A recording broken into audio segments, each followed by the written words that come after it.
Assalamualaikum. Halo anak-anak, selamat pagi. Bagaimana kabarnya? Semoga semua dalam keadaan sehat ya.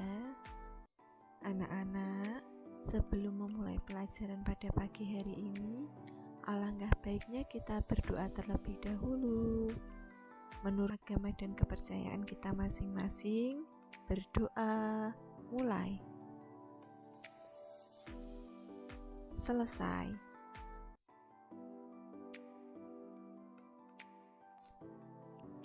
Pada pagi hari ini kita belajar tema 1, subtema 1, muatan pembelajaran bahasa Indonesia. Materinya membuat kalimat menggunakan kosakata.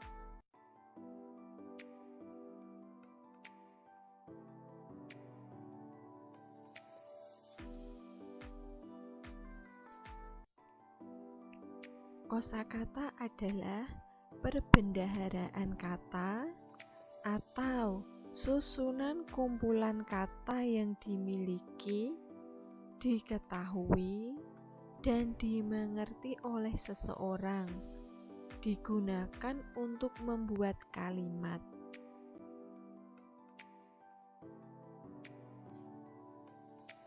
Kosakata dibagi menjadi dua, yaitu kosakata aktif dan kosakata pasif.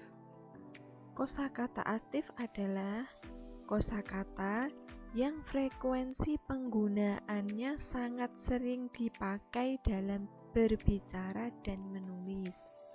Sedangkan kosakata pasif adalah kosakata yang frekuensi penggunaannya sangat jarang dipakai, bahkan tidak pernah dipakai sama sekali. Intinya, kosakata aktif adalah kata yang sering digunakan, sedangkan kosakata pasif adalah kata yang jarang digunakan.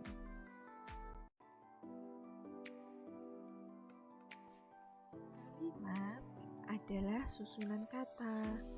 Contoh kata: Dimas makan jagung. Jika ditulis dalam kalimat akan menjadi Dimas makan jagung. Sedangkan kalimat efektif adalah kata yang mengikuti kaidah kebahasaan yang baik dan benar, baik ejaan maupun tanda bacanya.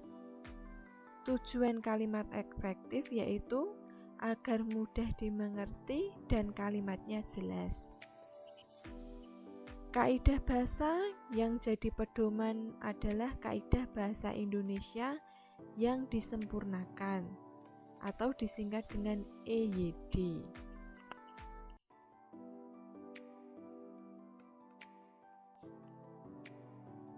Berikut adalah contoh bacaan yang terdapat kosakata aktif dan pasif. Coba anak-anak buka LKS tema 1 halaman 8. Yang ayo berlatih 2 itu.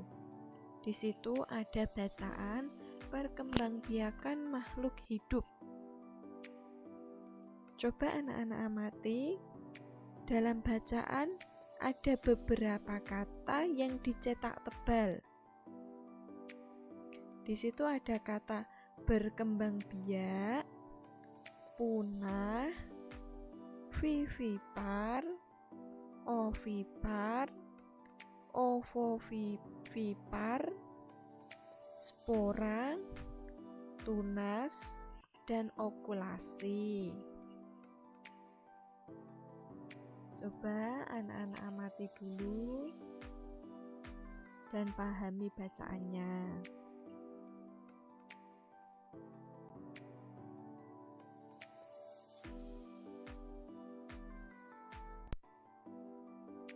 Nah, anak-anak, sekarang kita kelompokkan kosakata aktif dan kosakata pasif.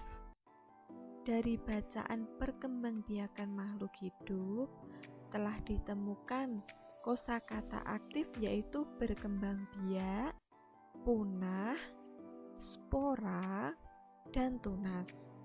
Sedangkan kosakata pasif yaitu vivipar, ovipar, ovovivipar, dan okulasi. Nah, anak-anak, biasanya dalam kehidupan sehari-hari kita sering menjumpai perkataan atau kalimat, misalnya ayam berkembang biak dengan cara bertelur. Dan kita jarang sekali orang berbicara sapi berkembang biak dengan cara vivipar atau melahirkan. Nah, yang kedua itu ada kata punah. Biasanya kita juga sering menjumpai kata punah itu kalimatnya badak bercula satu sekarang hampir punah. Nah, yang kalimat pasif di situ ada kata ovipar. Ovipar itu artinya bertelur. Bebek berkembang biak dengan cara ovipar. Nah, ovipar itu kita jarang sekali mendengarnya. Biasanya orang-orang berkata bebek berkembang biak dengan cara bertelur. Seperti itu. Untuk contoh yang ketiga ada kata spora. Spora itu adalah perkembangbiakan tumbuhan paku ya anak-anak. Sedangkan kalimat pasif di situ ada kata ovovivipar. Ovovivipar kemarin yaitu hewan yang melahirkan dengan cara bertelur dan melahirkan. Jadi, hewan tersebut dia bertelur, namun telurnya masih disimpan di dalam perut induknya. Sampai telur itu menetas, menetasnya masih di dalam perut induknya. Dan induk itu akan melahirkan anak atau keturunan yang sudah menjadi anak induk itu, namun bukan berbentuk telur lagi ya. Untuk contoh yang keempat ada kata tunas. Biasanya kita sering mendengar kalimat pohon pisang berkembang biak dengan cara tunas, atau pohon kelapa berkembang biak dengan cara tunas. Untuk kalimat pasif, di situ ada kata okulasi. Contohnya mangga. Mangga berkembang biak dengan cara okulasi. Kita sangat jarang sekali mendengar kata-kata seperti itu. Jadi masih awam atau masih jarang digunakan.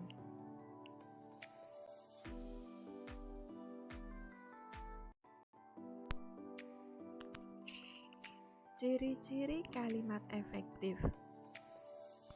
Nomor 1, sesuai ejaan yang disempurnakan atau disingkat dengan EYD.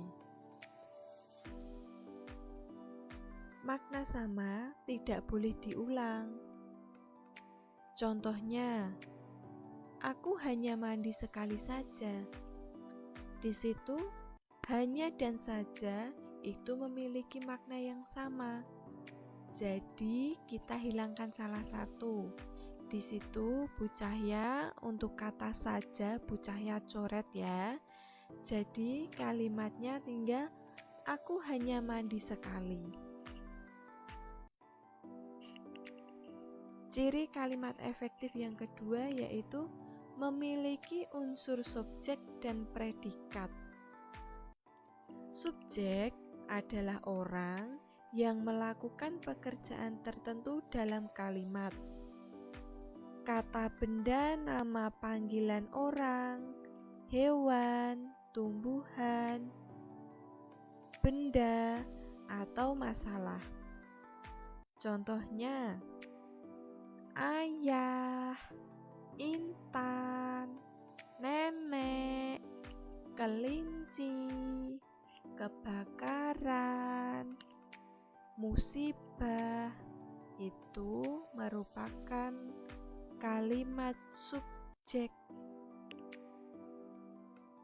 Predikat adalah unsur kalimat dalam bentuk tindakan yang dilakukan oleh subjek. Secara umum, predikat merupakan bentuk kata kerja. Namun, dalam kondisi tertentu, predikat bisa ditempatkan menjadi kata sifat dan lain-lain. Contohnya, ayah membaca, intan belajar, nenek minum,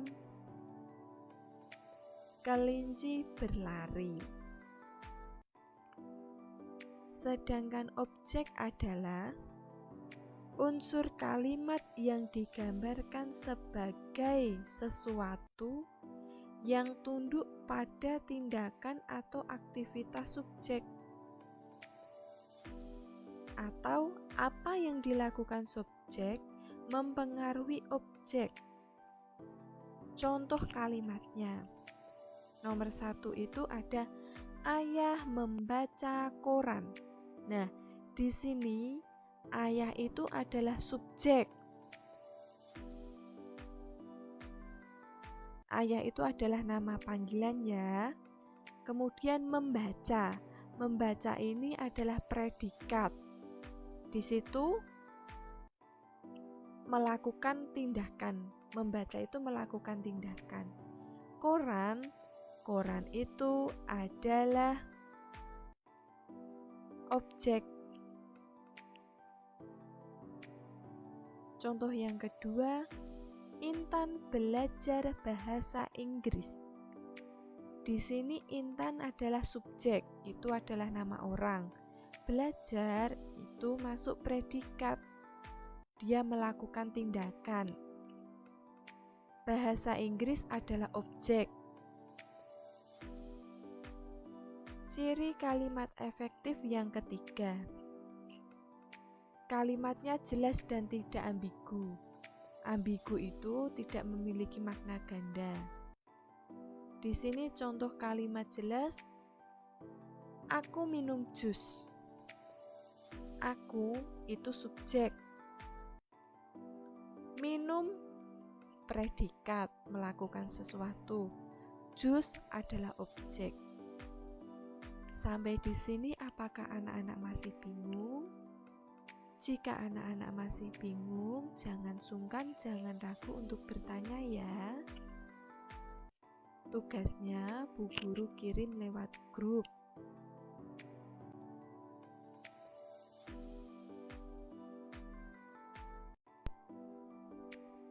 Terima kasih anak-anak telah menyimak video pembelajaran pada pagi hari ini. Anak-anak, tetap di rumah, tetap semangat dan jaga kesehatan ya. Wassalamualaikum warahmatullahi wabarakatuh.